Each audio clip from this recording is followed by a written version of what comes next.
Alors, un rappel rapide du périmètre d'intervention de la direction du recouvrement. Alors, la direction du recouvrement est une direction transverse qui a vocation à concerner l'ensemble des catégories de cotisants. Son intervention va porter sur le recouvrement amiable lorsqu'il n'est pas dans la ligne de produits et de services. C'est-à-dire que ce recouvrement amiable va concerner essentiellement les comptes employeurs de la base 827, mais aussi donc les comptes RG hors TGE, GE, VLU, mais aussi les comptes travailleurs indépendants dans les situations de recouvrement LCTI, principalement. Et ensuite, la deuxième activité principale de la direction du recouvrement sera le recouvrement forcé à compter de la contrainte, qui embarque donc le pilotage de la relation avec les huissiers, mais aussi la mise en œuvre des procédures collectives, le pilotage de la relation avec les tribunaux de commerce, les administrateurs et les mandataires judiciaires. Et puis enfin, la mise en œuvre des actions de recouvrement suite à des situations de fraude en capitalisant sur les cellules RAF-LCTI qui ont été mises en place en septembre 2020 et qui ont depuis prouvé leur efficacité. Voilà, donc un rappel très rapide, la direction du recouvrement embarque la gestion du recouvrement forcé des travailleurs indépendants depuis le 1er novembre 2021. Alors, un petit mot de l'organigramme cible de la direction du recouvrement. Donc, sous la responsabilité du directeur adjoint métier, j'ai donc en charge la responsabilité, j'ai donc en responsabilité la direction du recouvrement avec différents collaborateurs, une attachée de direction, un expert régional RAF et 2 coordonnateurs, un coordonnateur recouvrement amiable et forcé, RGETI, et un coordonnateur accompagnement des entreprises et recouvrement LCTI. Et donc, vous allez retrouver sur l'organigramme que vous avez à l'écran les différents pôles qui font l'objet de la présentation de ce jour. Tout d'abord, donc, le pôle d'expertise que vous retrouvez en bas à gauche de la diapositive que vous avez sous les yeux. Alors, ce pôle d'expertise, le responsable étant actuellement absent, la responsabilité de ce pôle d'expertise, RG&TI, a été confiée à l'attachée de direction, Marie Cavalec, qui interviendra tout à l'heure. Ensuite, les 2 pôles spécialisés que sont le pôle recouvrement LCTI et accompagnement des entreprises sont placés sous la responsabilité de Marie-Claude Collier qui va les présenter en début de séance dans quelques instants.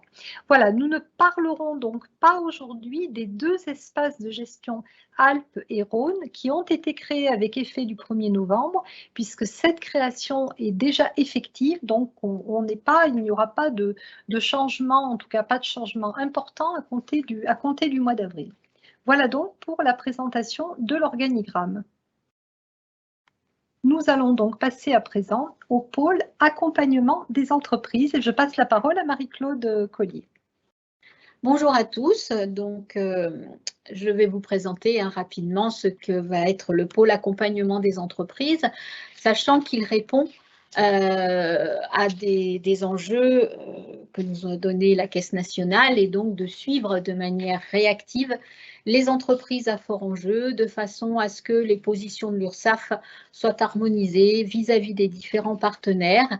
Et on se rend bien compte au jour d'aujourd'hui que c'est une nécessité avec cette période de crise sanitaire et de crise économique. Et toutes les URSSAF doivent aller dans le même sens et lorsqu'on gère un même groupe d'entreprises, c'est normal qu'on se coordonne et sous l'égide de la Caisse nationale, on pourra ainsi prendre des décisions communes qui seront plus faciles à expliquer à certains cotisants qui quelquefois se sont vus avoir des décisions un petit peu différentes. Donc voilà Pourquoi? Alors, que va faire le pôle accompagnement des entreprises? Déjà, gérer le recouvrement forcé des grandes entreprises. La répartition des dossiers, alors là, se fera en fonction de la complexité, sachant que les grandes entreprises, fort heureusement, ne sont pas les entreprises qui vont nous occuper le plus en matière de relations huissiers, puisqu'en général, les cotisations sont bien payées, mais par contre, il peut y avoir des aléas et notamment des procédures collectives. Et dans ce cas-là, ce sont les agents du pôle accompagnement qui géreront ces procédures collectives. Après, le plus gros de l'activité, ce sera assurer le recouvrement amiable des entreprises en relation partenariale, c'est-à-dire toutes les différentes instances qui existent avec des partenaires extérieurs. La CCSF, bien sûr, qu'on connaît tous, mais le CODEFI restreint. Maintenant, nous avons des comités opérationnels de sortie de crise et des comités de sortie de crise tout court. Donc, beaucoup d'instances à préparer. Alors, pour certains, avec des dossiers d'entreprise. Pour d'autres, avec des interventions qui seront plus larges, on va dire, peut-être plus politiques. Et donc, la représentation au niveau de toutes ces instances va être différenciée. Ça pourra être un représentant du pôle accompagnement, un représentant de la direction territoriale ou un membre de la direction du recouvrement, selon les situations. Le pôle d'accompagnement va par contre gérer la totalité des dossiers CCSF, depuis la saisine de la CCSF jusqu'à la mise en place du plan et le suivi du plan. On va aussi s'occuper du suivi des conventions de partenariat avec la DDFiP qui ont été signées en fin d'année dernière et qui prévoient des échanges de renseignements entre la DDFiP et l'URSSAF. Les relations, bien évidemment, j'en ai parlé déjà tout à l'heure, avec la Caisse nationale, lorsque la Caisse nationale nous interroge sur des dossiers particuliers dans lesquels le CIRI intervient, et aussi lorsque même sans intervention du CIRI, on aura des groupes de sociétés avec de multiples URSSAF concernés. Autre point fort du pôle accompagnement des entreprises, le suivi des débiteurs à fort enjeu.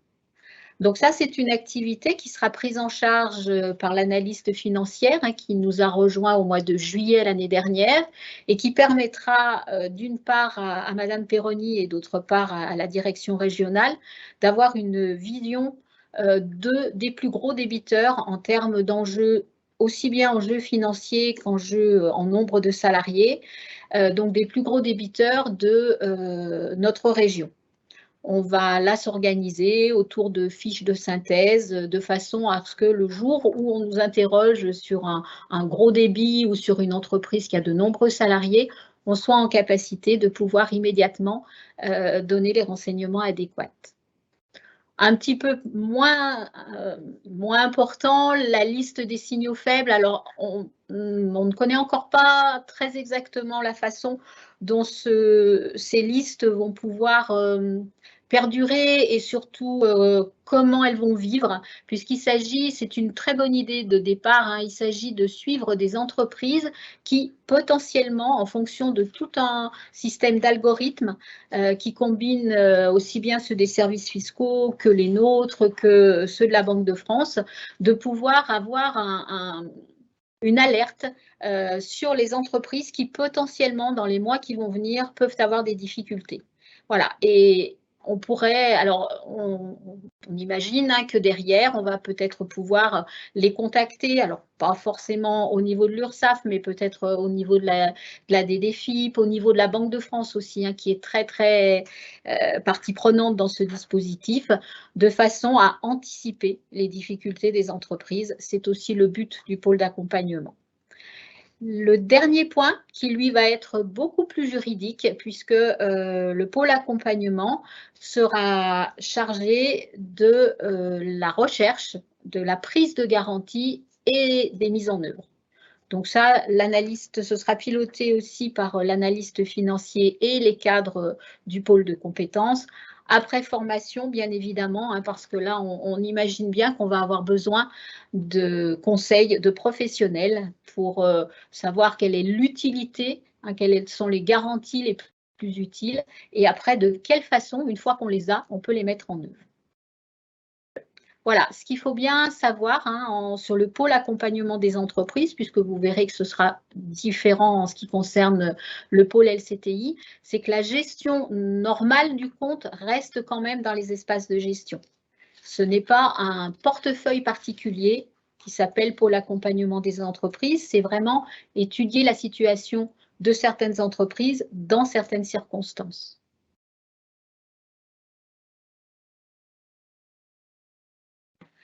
Alors, le pôle accompagnement des entreprises à terme sera constitué de 8 agents, 5 gestionnaires et 3 cadres et d'un responsable de service, donc qui est Isabelle Alvarez.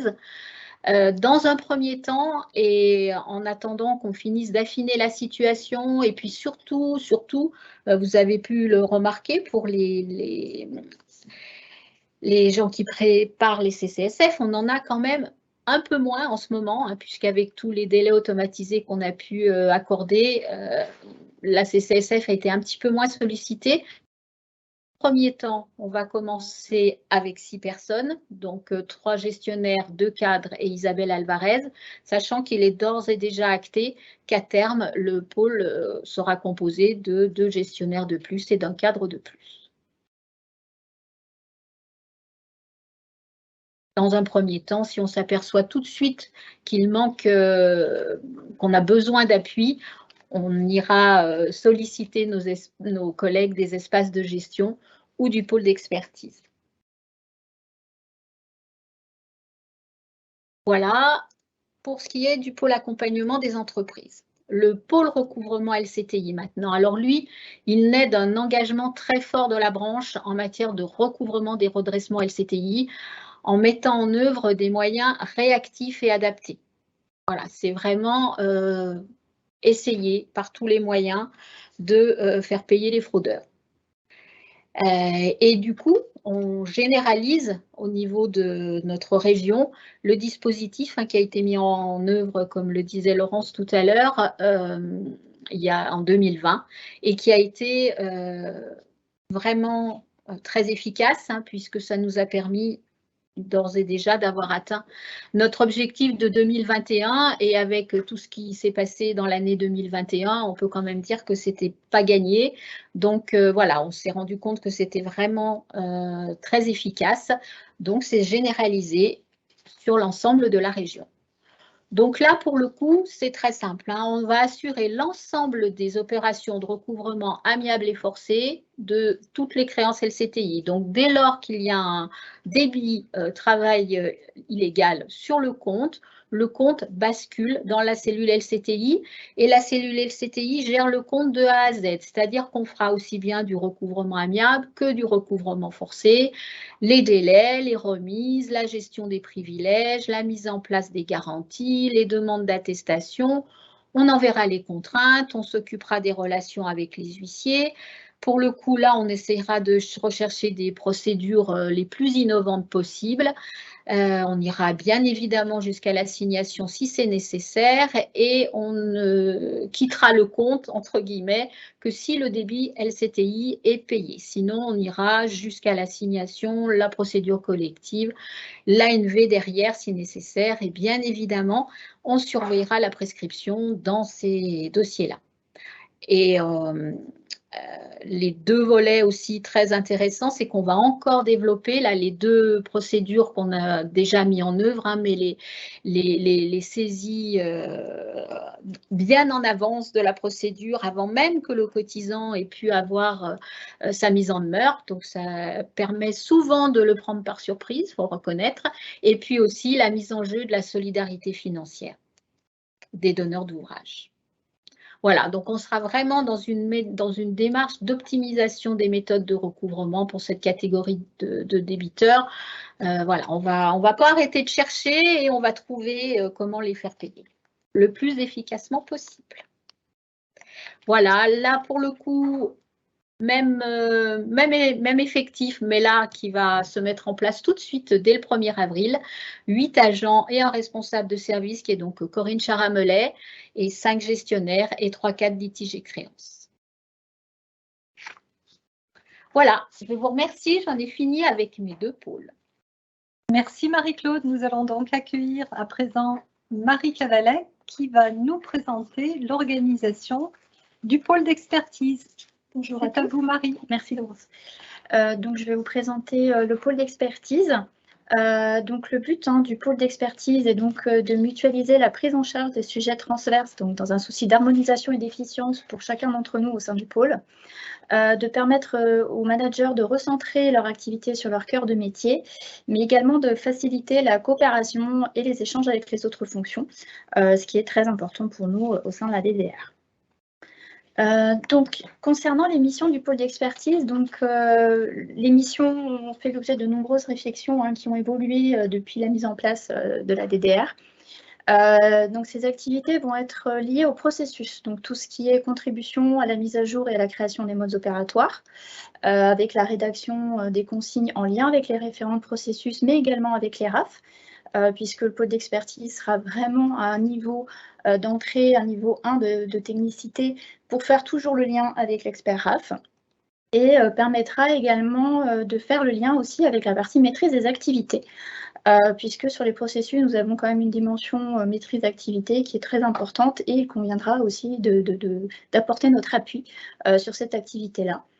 Sachant que les animations, l'animation du réseau des référents donc, sera par le responsable de service. Donc, pour le moment, en tant que suppléante, j'assumerai ces fonctions.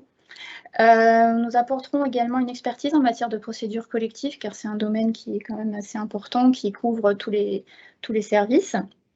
Nous allons également participer à l'accompagnement technique et au développement des compétences de l'ensemble des équipes de la DDR, avec une montée en compétences à la fois sur l'expertise TI et RG, tout ceci dans un optique de polyvalence, tout en gardant nos domaines où nous sommes toujours compétents.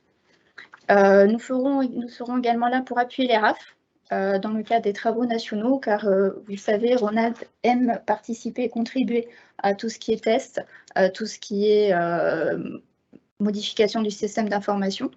Donc, dans le cadre de ces contributions, on peut également demander au pôle d'appuyer les RAF pour avoir ce rôle à jouer qui est assez important. Nous appuierons également les organismes ultramarins, puisque nous sommes une des URSAF à appuyer les DOM dans le cadre des activités en lien avec la DROM. Non pas la DROM, mais la DROM. Nous participerons également aux ODO nationales TI et effectivement la représentation devant les tribunaux et les différentes instances dans les départements proches du lieu d'affectation, comme cela vous a été un petit peu présenté par Marie-Claude en lien avec certaines activités du pôle accompagnement. Et une participation aussi à la contribution à la relation des huissiers de justice, tout ça est en lien effectivement avec les processus, puisque nous avons quand même quelque chose d'assez important en termes de relations partenariales. Donc, de par ces activités-là, il a été fait le choix d'intégrer dans le pôle tous les cadres litiges et créances qui ne seront pas rattachés au pôle accompagnement des entreprises et recouvrement FCTI, soit 14 cadres recensés à ce jour. Donc, voilà. Donc, c'est tout pour le pôle. Donc, je vais passer la parole. Merci beaucoup Marie pour cette présentation. Donc, nous allons à présent accueillir Karine qui va vous présenter le processus de positionnement. Merci Laurence. Bonjour à tous. Donc, après la présentation des pôles par Marie-Claude et Marie, nous allons maintenant voir le processus de positionnement qui est mis en place pour vous permettre de vous positionner sur les différents postes. Déjà, nous allons reprendre les postes qui sont concernés par la création des pôles. Donc, sur le pôle accompagnement, nous recherchons 3 gestionnaires et 2 cadres litiges et créances.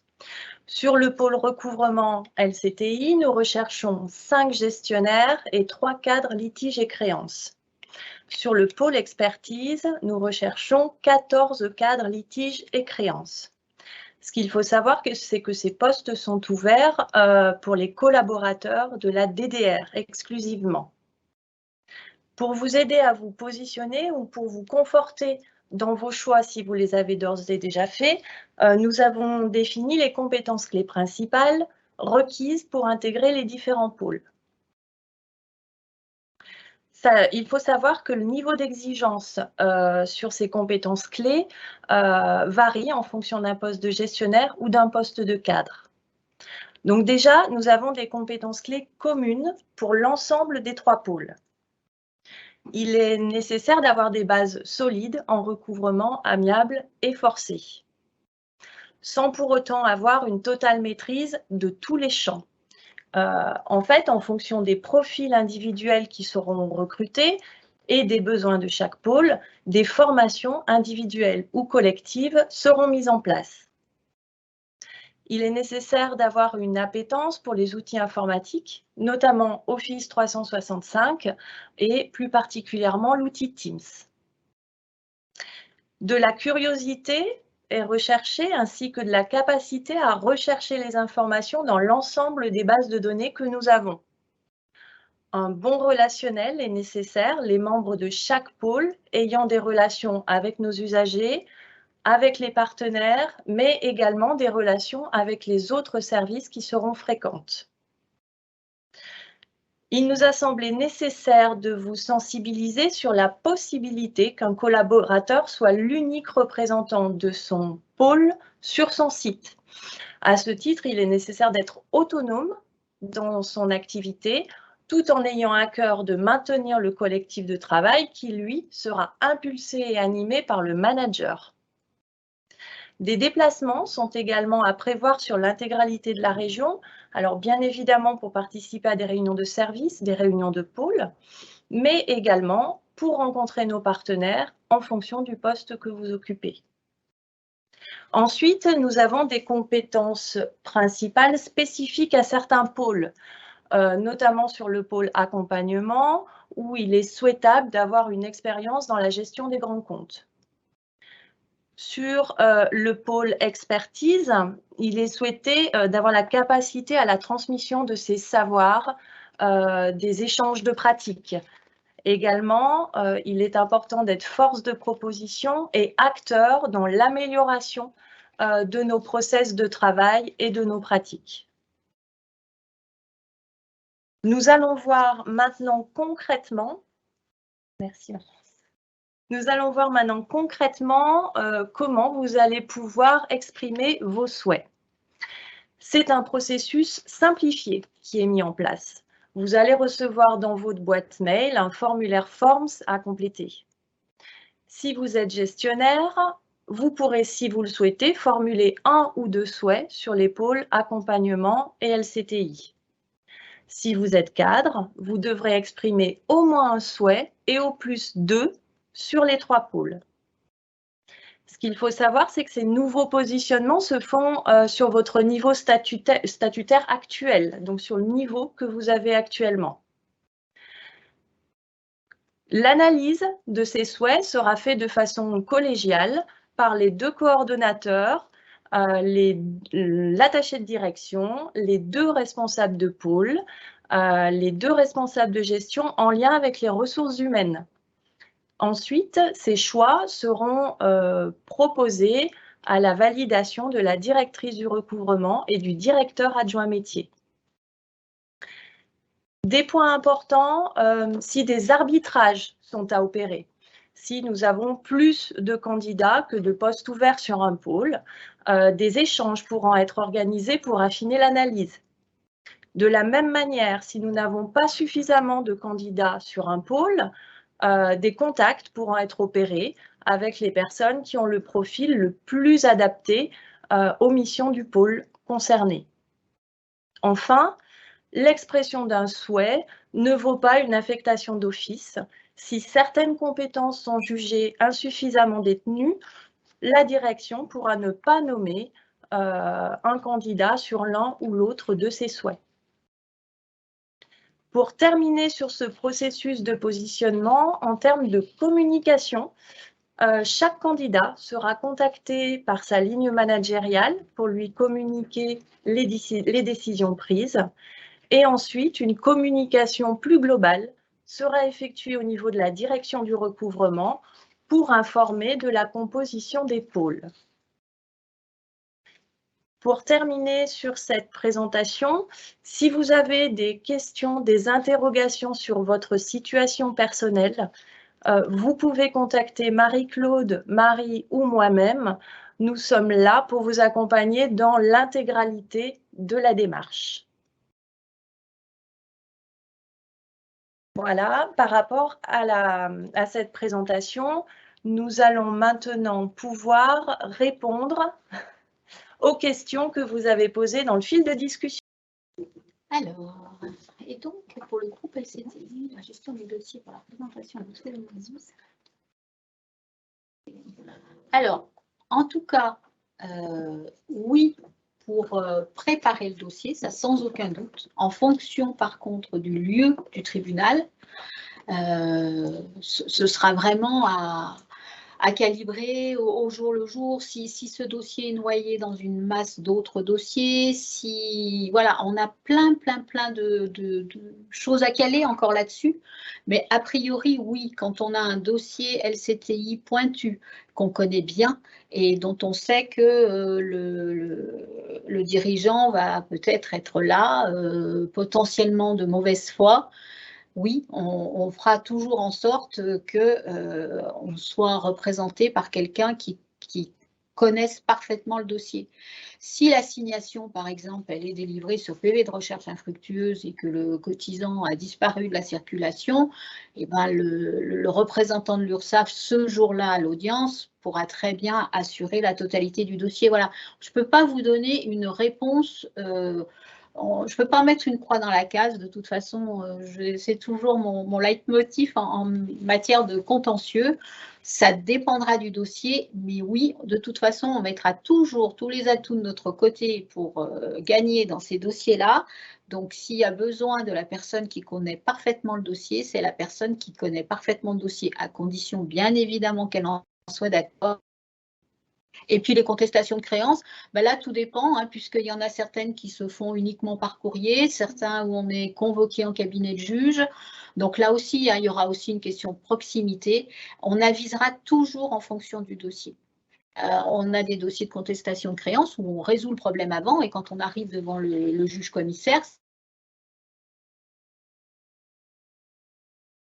quelqu'un du pôle.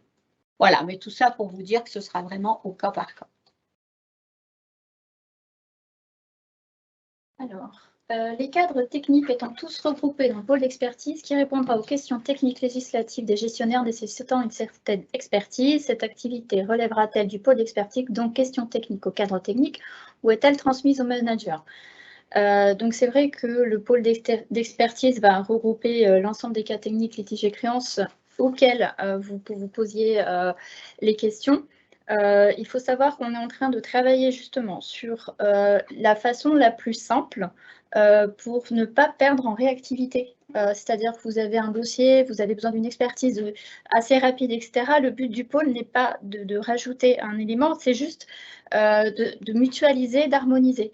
Donc on sera là, on est en train de construire vraiment pour pouvoir savoir et répondre mais le plus efficacement possible sans rajouter un formalisme particulier qui n'existait pas auparavant. Donc on est en train vraiment d'y travailler, donc on vous répondra à ce moment-là quand on aura mis en place tout ça et toutes les lignes sur le sujet. Alors, sera-t-il possible de changer de pôle par la suite ? Alors, j'ai envie de dire que oui, c'est possible, c'est-à-dire que dans 1 an, dans 2 ans, si vous souhaitez changer de pôle, cela sera tout à fait envisageable. J'ai envie de dire que voilà, on n'est jamais gestionnaire ou cadre à un seul endroit et que les possibilités de changer doivent être ouvertes, bien évidemment.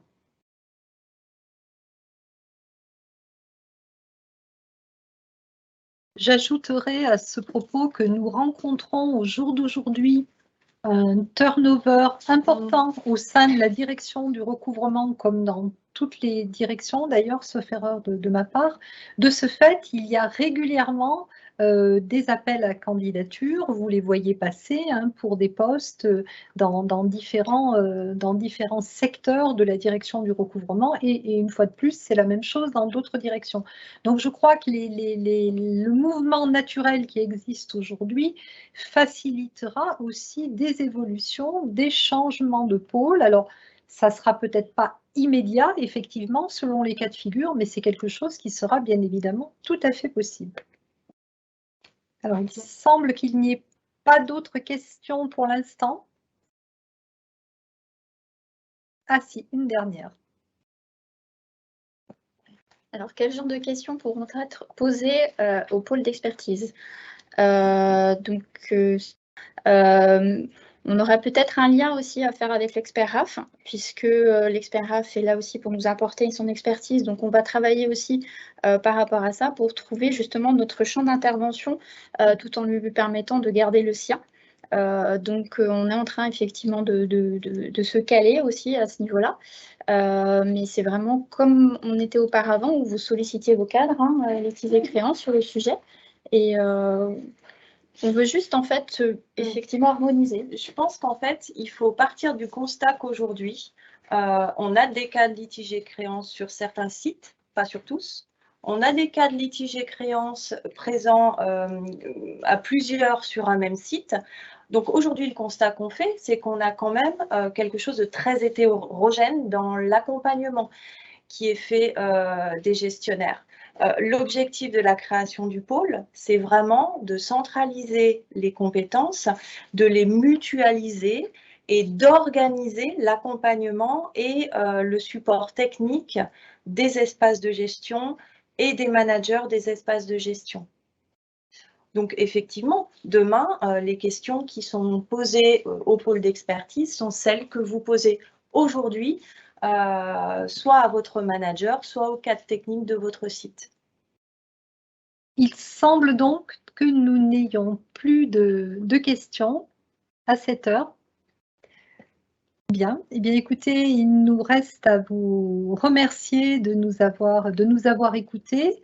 Ce que nous souhaitions vous dire aussi, c'est que nous sommes d'ores et déjà à votre disposition pour répondre à des questions que vous vous poseriez après le webinaire, à partir de ce soir ou de demain, et qu'il est tout à fait possible de contacter directement Marie-Claude Collier, Marie Cavalec, Karine Desplagnes, voire moi-même, hein, pourquoi pas, si vous avez des questions au sujet de l'organisation des différents pôles ou au sujet du processus de positionnement.